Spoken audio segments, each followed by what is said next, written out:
David, how BIM can contribute to revolutionize architecture, engineer, and construction? Well, BIM has already been revolutionizing the AEC and O market in so many ways. I would say globally BIM is not new.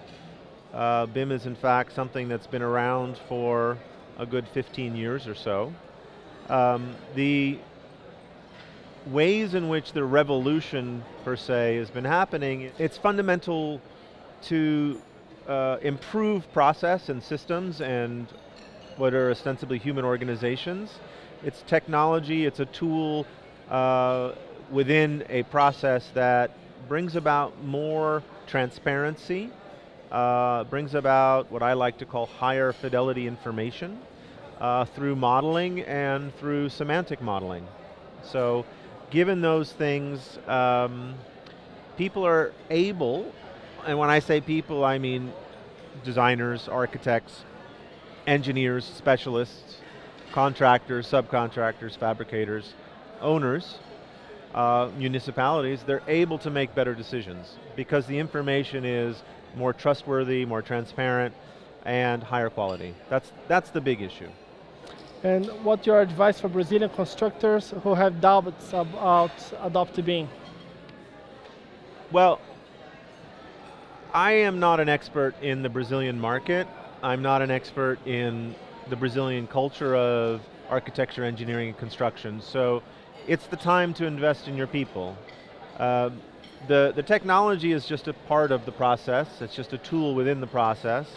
I think if you can invest in your people, you see benefits in the long term. The problem is always, well, I want to see the benefit in the immediate, and when you're dealing with change management, change of an organization, change of a process, you don't always see the benefit immediately. So I think one of the keys is patience. One of the keys is invest in your people, and training and education. And I think for the naysayers and the doubters, perhaps the best thing to do is look at the success stories, whether they're in Brazil, which there are some, whether they're in China, which there are some, whether they're in the United States, which there are many, or the UK, or elsewhere in the world, is to learn by example. I would also say, and I said this to the SindusCon meeting the other day, and to the interview the other day, is that in a way Brazil can, as with some other countries, they can skip some steps and some mistakes that have been made previously in other, let's say, regional industries. And you can learn from them and actually not have to go through the same number of pains in order to achieve a more efficient design, construction, and operations process. One last question, how do you describe the moment of being in the USA?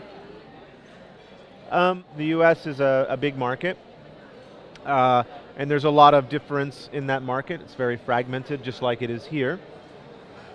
And my personal experience has always been in a certain segment of the market, which is maybe the more high-end segment, or people doing cultural institutions, and very, very capable architects, very famous, capable architects. So, having said all of that, I think it's easy to see how certain tools have become the dominant tools, and those tools are fundamental to the BIM process. And I would say in the United States, BIM is becoming a predominant way to manage architecture, engineering, construction. I would say that it's not only in the United States, in fact. I think it's actually a global trend. And the smart owners, and the smart engineers, and the smart architectural practices will do it even if they're not asked, because it's good for them. And that goes back to your second question, which is the advantages of the technology is not just for, let's say, the profitability of the owner, but it's for the profitability and the efficiency across the entire value chain. So in the US, yes, it's a good example. A lot of the technology originated there, as it does in Europe as well.